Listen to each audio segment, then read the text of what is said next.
এরপরে প্রশ্ন হলো, আমি একটি মেয়ের পর্দা আর ঈমান দেখে ভালোবেসেছিলাম, কিন্তু আমার পরিবার তার দারিদ্রতার কারণে মানছে না। আমি যার সঙ্গে থাকবো সারা জীবন, তার কি ঈমান থাকা প্রয়োজন নাই, পর্দা থাকা প্রয়োজন নাই, নাকি তার সম্পদ থাকা প্রয়োজন? ভাইরা, সুন্দর প্রশ্ন।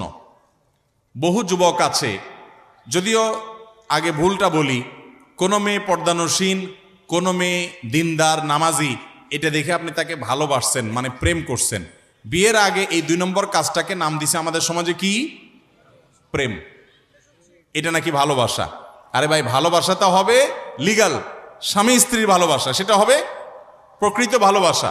যাই হোক, যদি মেয়ে ধার্মিক হয়, দিনদার হয়, সে আবার প্রেম করে কেমনি? তাহলে বোঝা গেল এই মেয়ের ধার্মিকতায় ঘাটতি এবং কমতি আছে।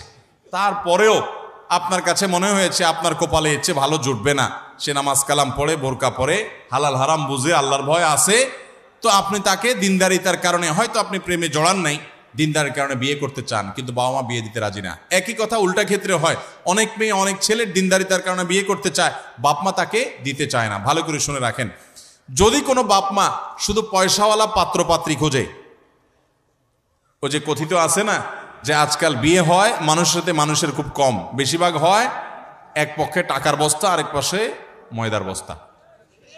এক পাশে ময়দার বস্তা, আরেক পাশে টাকার বস্তার সাথে ময়দার বস্তার বিয়ে হয়। তো অভিভাবকরা যদি এরকম টাকার বস্তা খোঁজে, এছাড়া বিয়ে না দেয়, তাহলে আপনি দিনদারিতাকে অগ্রাধিকার দেওয়ার অধিকার আপনার আছে। আপনার বাবা মার এই অধিকার নাই যে সে আপনাকে দিন বিমুখ কোনো পাত্র পাত্রীর সাথে বিয়ে করতে বাধ্য করবে, এই অধিকার তাদের নাই। তাদেরকে অন্যদেরকে দিয়ে বোঝাবেন, তাদেরকে যে কোনোভাবে সম্মত করাবেন যে দিনদারিকাতে অগ্রাধিকার দাও। তারপরও যদি তারা দুনিয়া ছাড়া কিছু না বুঝে, আপনি বিনয়ের সাথে সেখানে দ্বিমত করার এবং আপনি দিনদার জীবন সঙ্গী নির্বাচন করার রাইট আছে। তবে এই ধরনের বিষয়গুলোতে বিচক্ষণ কোনো আলেমের সাথে পরামর্শ করবেন, কারণ অনেক সময় আপনি যেটাকে আপনার পক্ষের মনে করছেন সেটা শয়তান আপনার সামনে সুশোভিত করে তুলে ধরতে পারে। অনেক সময় মুরব্বীরা দিনদারিতার বিরোধিতা করে না, কিন্তু আপনার কাছে মনে হচ্ছে দিনদারিতার বিরোধিতা করছেন। এই জন্য ব্যালেন্স করার জন্য কোনো বিদগ্ধ আলেমের সাথে ব্যক্তিগতভাবে পরামর্শ করে তারপর ডিসিশন নেবেন। এরপরের প্রশ্ন